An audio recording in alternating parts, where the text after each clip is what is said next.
সুপ্রিয় দর্শক আসসালামু আলাইকুম। আপনারা কেমন আছেন? আলহামদুলিল্লাহ আমিও ভালো আছি। আমি আপনাদের ফারজানা আজকে একটি শনিবারের ব্লগ নিয়ে চলে আসলাম। তো শনিবারের দিনটা আমি সন্ধ্যায় আফতাবকে নিয়ে একটু বাজারে গিয়েছিলাম। তো ওখান থেকে আস্তে, আস্তে আমার লেট হয়ে গেছে। আমি একটু ডাল সিদ্ধ তুলে দিচ্ছি রাতের জন্য।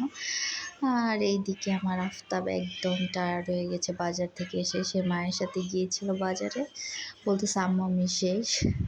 আর ইয়াসরি বলছিল আম্মু আমার ক্ষুধা লেগেছে। তো আমার ঘরে কিছু চিপস ছিল, আমি এই চিপসগুলো ভেজে দিচ্ছি ইয়াসরিকে। আফতাবও খাবে, বললো আম্মু আমাকেও দিও। তো আমি ওদের দুজনের জন্য চিপস ভেজে নিচ্ছিলাম এক এক করে।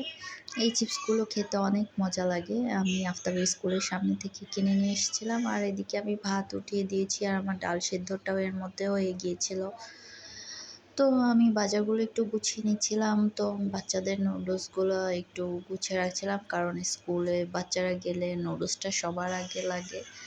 তো আমি এটা আগে গুছিয়ে নিচ্ছিলাম। আর এদিকে আমার আটার কৌটায় আটাটা গুছিয়ে নিচ্ছিলাম। এর ফাঁকে আমি অনেকগুলো কাজই গুছিয়ে নিয়েছি, কিন্তু ওগুলোর ভিডিও ক্লিপ নেওয়া হয়নি। তো এইটুকু ভিডিও ক্লিপ ছিল।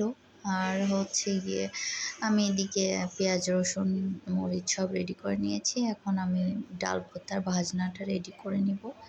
আমি পেঁয়াজ রসুন একটু ভেজে দিই, কারণ আমার আফতাব একদম কাঁচা পেঁয়াজ খেতে পারে না। তো ওর জন্য ভর্তায় হচ্ছে গিয়ে কাঁচা পেঁয়াজ রসুন দেওয়া খুব একটা হয় না। আর এদিকে আমি ডিম ভাজি করে মেখে নিচ্ছিলাম। তো ডিম ভাজি এক এক করে মেখে নেব, কারণ ভর্তা হলেও ওদের একটু ডিম ভাজি চাই।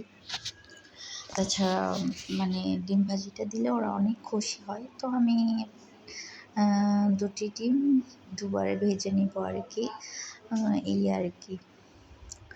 আফতাবের ডাল ভর্তা অনেক পছন্দ আর ইয়াসরিরও পছন্দ। আমার বাসায় সবারই ডাল ভর্তা অনেক পছন্দ। ওরা মানে ডাল ভর্তা করে দিলে ভীষণ ভালো করে খাওয়া দাওয়া করে। আর এদিকে আমার ডিম ভাজি শেষ, এখন আমি ডাল ভর্তাটা করে নিচ্ছি। তো প্রথমে আমি আমার ইয়াসরির জন্য মরিচ ছাড়া ভর্তা করে নেব, কারণ আমার ইয়াসরি একদম মরিচ খেতে পারে না। তো ওর জন্য ভর্তা আমি মরিচ ছাড়াই করে দিই।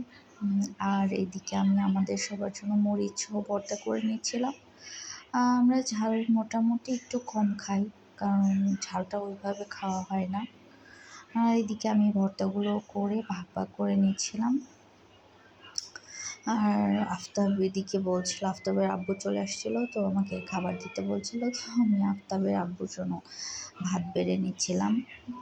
অফিস থেকে এসেই খাওয়া দাওয়া করে নেয়, তো ওই জন্য। আর এদিকে আমি কচুর তরকারি ছিল দুপুরের, তো আমি ওকে দিয়ে দিয়েছি পাশে। এখন ও খাওয়া দাওয়া করে নেবে।